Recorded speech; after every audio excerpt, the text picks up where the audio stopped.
Congratulations! We have our X-ray from there. I want you to introduce yourselves and what part you played in the film. I'm Todd Staruch. I was one of the producers. I'm Cienna Rizza, today known as Penelope Proper, and I played Susan Yeager in the bookworm. Yes. So what I really love about theater series, it has a very distinct Twilight Zone, like classic anthology feel. I see a lot of modern indie anthologies just feel like a bunch of shorts that they had already and then just kind of slapped together, but this had a very consistent tone to it. So what anthology films inspired you guys? Well, so unfortunately our writer-director Tom Ryan couldn't be here, but when he brought this idea to me, it was very much inspired by The Twilight Zone, The Outer Limits, Tales from the Dark Side, that kind of thing. My favorite anthology of all time, and the film that got me interested in films is Dr. Terror's House of Horrors, a great British anthology with Christopher Lee and Peter Cushing. So when Tom came and said, I have an idea for an anthology, I said, stop right there, I'm in. You know, whatever you want to do with an anthology, I'm in. So how long did this production take? Did you shoot all of these back to back, or was this completely separate productions? Or that's an excellent question. So we had this idea in mind. We definitely wanted to do an anthology, but you know how it is with indie filmmaking. So we didn't know if we could pull off a full anthology. So we started making the short films one after the other, and we figured at the very least we have a few kick-ass short films we can submit. From concept to completion, the entire project was 2 years. okay. A total of 9 shooting days altogether. Each short film was 2 days, and then the wraparound story that you saw was 1 shooting day. That's really impressive. So 9 shooting days over 2 years. Wow. Yeah. That's crazy. So the theater that you guys shot the wraparound in, where was that at? That, Theater. What town is that in? that is the Landmark Lowe's Theater in Jersey City, New Jersey. It's like walking into a palace that you can't even imagine how beautiful it is. Like the pictures that you see, what you saw in there was, the presence blows you away, the energy. I truly believe that there are ghosts and spirits in that building, because you can feel them walking around in their, in their long cigarettes and their furs, and it was just an incredible, incredible place to be. I walked in, I was like, It's a gorgeous moving palace. That's one of the things that struck me when I first saw the film, and I feel like it really ties in with the melancholy of the fact that these theaters are going out of business, that these old palaces are gone now, and that's really sad. Is this place still operational? Not only is it operational, but they are restoring it completely. They have an entire team in place that's restoring it. They have a volunteer force. It has been marked as a historical landmark, and it is being completely restored. So that is, as an old theater person, that just makes me so happy. Really Absolutely. wonderful. So my favorite segment was the bookworm. Okay. You did an excellent job. I feel like it had a very distinctly, like where some of the other ones, like the first story, feels very Twilight Zone-esque. The bookworm felt, I'm not sure if you're familiar with the anthology show Monsters. Mm-hmm. Sure. It has like a kind of a campy vibe, but it's still like a very serious story, and I just thought that it was strangely sweet.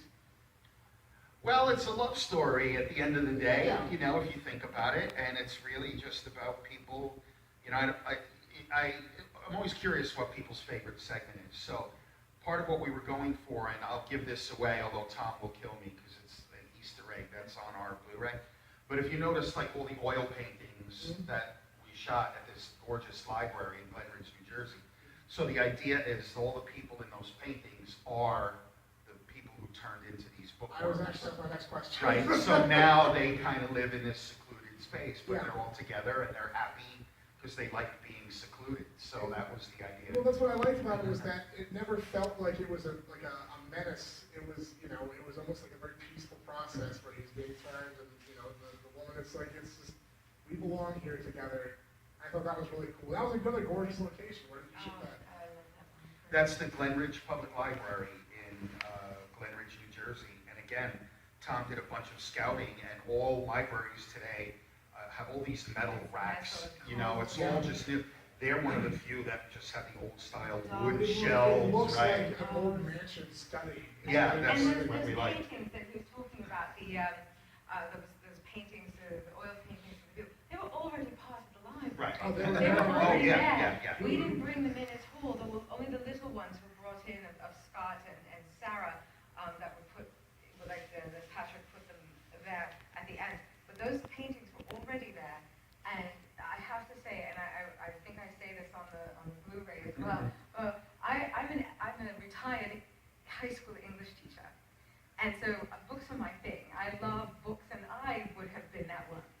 So the line, when I walked in, and I have to make that face of disgust, and like, Marcus, this place, and I'm like, I don't know if I can do this. I love this, I could live here, and here I am disparaging it. It broke my heart every time I had to say the line. Yeah, we were lucky with all the locations that we got, we really were. So when you were shooting at a place like the library, so obviously the theater, you didn't have to do any special effects, but with the bookworm segment specifically, how did you do with the slime and everything? Was that shot inserts elsewhere, or? Nope. The people who ran the library totally embraced the production. They were totally into it. So that throw rug that you see there, that was ours. So we brought that in case we messed everything up. Yeah. You know, we had it. But I'll give a quick funny anecdote. So the woman who stayed with us all night while we were filming was fantastic. We're shooting the transformation scene, puppeting the worms and everything. And we're trying to figure out where these lights are coming, like these flashes of light. So the woman's like standing in the back, like taking cell phone pics of these effects that we're doing. I'm like, later, we'll let you do all of that. But we couldn't figure it out. But when we did our cast and crew party there, they decorated the whole library with worms and decorate. They loved having us there. there. And when we were filming, the library was open. Yeah. So people were walking. We were doing it right during the day. During the day. And people were walking in like, okay, like, where's media? Like, Yeah. So we all became experts in the library. So we're like directing people where to go and trying to keep them Yeah, it was quiet. a working library. Yes, people were picking up story time on the boom mics. Yeah. It was so adventurous. So what about like the actual effects scene when he was completely coded and all that? Was that during library hours? No, that was late, and our actor Scott Orbach was, as you can see, was a trooper. We tortured that poor boy with the slime and the webbing and everything, and he was like, no, more, we need more. Do what you need to do. Do what you gotta do. Just do it. I really Everyone's love like, the webbing with the slime over, and I thought they get such a great look. I'm an effects artist myself, so I love the texture, and I thought that was really, really great. So it's really surprising that you guys working on a working library with the puppetry, because I was wondering if you like did holes in the floor, like if those were elevated sets. That's really impressive that that was a practical location. The fact that you can't see any of us, you know, because at one point I am behind the chair with one puppet, and then two other people are operating the other worms. That's a testament to Mark Boutros, our director of photography. Yeah. The angle, you know, the fact that you never even catch a glimpse of us, I give him all the credit in the world for getting all those angles perfect. That's really excellent. Yeah. And one of the amazing things about working with Tom Ryan and the casting crew that we worked in is the whole, I love practical effects. Oh, yeah. You know, I think CGI at this point is selling out, and, you know, you can do a lot in post, but working and watching it happen and watching those effects come to life right in front of your face, and still understanding the detail that it takes to bring them to life, and then getting to watch it and see the magic happening. Totally forget that there was Todd with the worm, you know, watching it move across the floor. I'm like, oh, look, the worm, you know? And you totally get to forget it, and it's such a beautiful, artistic, and intense process. And I really hope I get to do more work with people who love practical effects as much as I do, because it's a dying art form. It absolutely is. I And love the you only really magic get it. illusion style that you have to do. Like you said, all the audience sees is what's in the frame, but there's 9 technicians all around doing You're this not with seeing their any of hands. it, and then the magic, it's such a beautiful thing to see. It was such a rewarding experience. I really love that. Right. And so I was really impressed with the overall kind of melancholy tone of the first 2 shorts. Now we kind of move into the funner stuff. So Abducted, the twist in that is just fantastic. I have to tell you, that one is my favorite. I know that the bookworm is mine, it should be my favorite, that's the one I'm in, but Abducted is, I love. I was cackling at that twist. So what was the inspiration for that story? We wanted to do a mix of different stories. So we have our sort of dark drama, our creature feature, then we wanted to just do a sci-fi alien story, but not just a typical alien, you know, abducting people with that little serial killer twist in there. And then obviously the last one is just straight up werewolf horror. So was the final entry the most complicated to shoot of them? Because that had the most characters and stuff going on, and it felt like the effects and everything. Well, so I'll tell you, the abducted, the effects were a pain in the ass, but I have to give credit to my dad, Kenny, for coming up with the lighting effect for the UFO. And we were in the middle of the woods in November, and it was 22 degrees. It was brutal. So that was complicated to get that lighting effect just right. Yeah.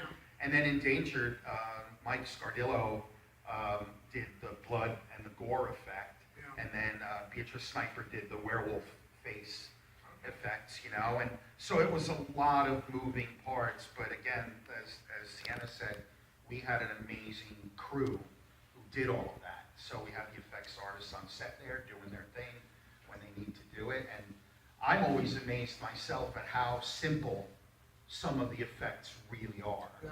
Like when Mike showed me how he was gonna do the guts, I was like, wait, really, that's it? Like that's how you're gonna do that? And then you saw, you know, how it comes out on screen. The simpler the better usually is how it works. Yeah, and then I have to give credit to Pat Boyer, who was our alien and our werewolf. He built the werewolf Oh, costume. he played both? Yeah, he played both, and He's he, also like yeah. that tall. Yeah, he's like 1,000,000 feet tall, so, yeah, he's great, and he built that werewolf costume from scratch. And you mentioned the Blu-ray. Is this coming out soon? Well, right now, the Blu-ray and the DVD are available at theaterofterror.net, and that's the R-E spelling, because we're very fancy like that. So the DVD is just the movie.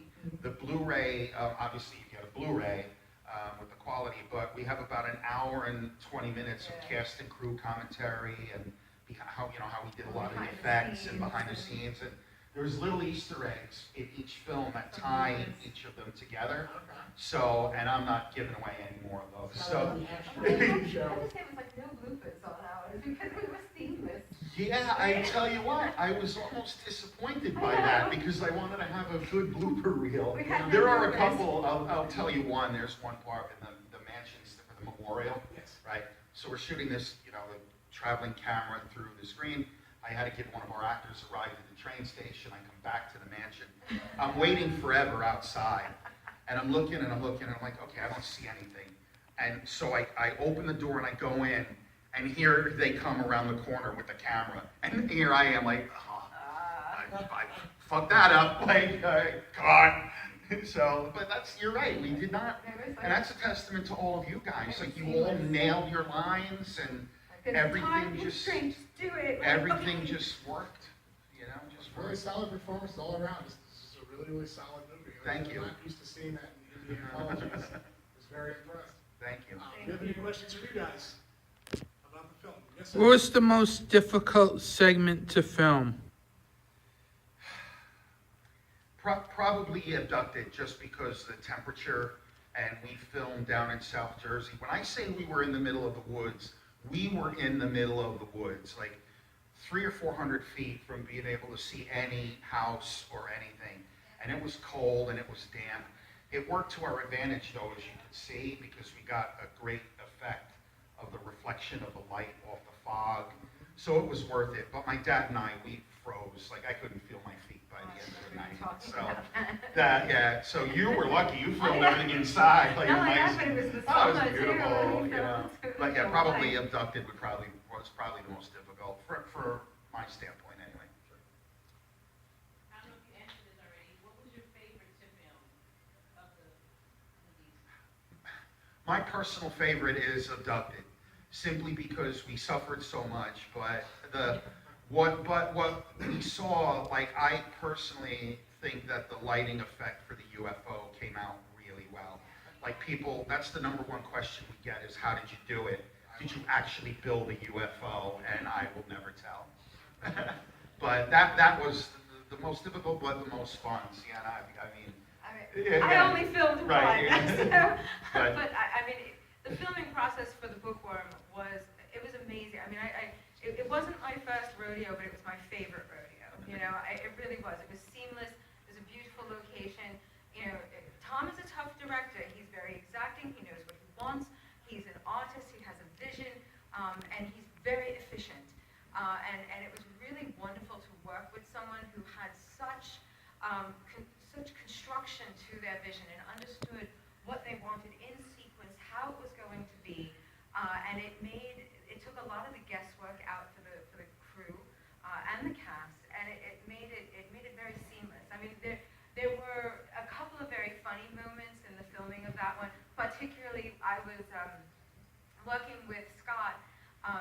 was in a pair of platform shoes to give me a little bit more height, because I'm only 5'2", and I wanted to be a little bit more on equal level of my brother, and he takes me from the stairs and manhandles me away, and at first it was too gentle to be really effective, and Todd was like, no, go for it, go for it. I'm like, all right, let's go for it, and there was a couple of times where I almost literally was like, you know, it was, The sounds she makes are pretty much real. no, Like, none of the whoa, whoa, none of that was made up. That was all actual me getting like railroaded around. It was perfect. I would have had it no other way, you know. But it was a lot of fun. It was long hours, but it was a lot of fun. during editing, we're like, no, leave it in, leave it all in, like it's perfect. Well, I didn't know I was comedic relief, which was the funniest thing, because I'm cast as pretty much the villain in the bookworm itself, and that's really my shtick. I do villains, and so we go to the first screening at the library, and I'm sitting there, and I come up. I got in there late, and everyone's cracking up. They're laughing. I'm like, I didn't know I was funny. I didn't know. And every time we've gone to a screening, You have a big personality. I don't know if anyone's ever told you. No, not at You have all. a big personality. I know, cult of personality, but I didn't know I was comedic relief, but every screening we've ever done, everyone laughs every single time. I'm like, I'm just gonna go with that. So there we are. I didn't even know that was you, so. That was me. I know you had your hand up, yes? Oh, yeah, I actually love the sound. The whole sound, the whole thing. But I'm very amazed by the little crawl.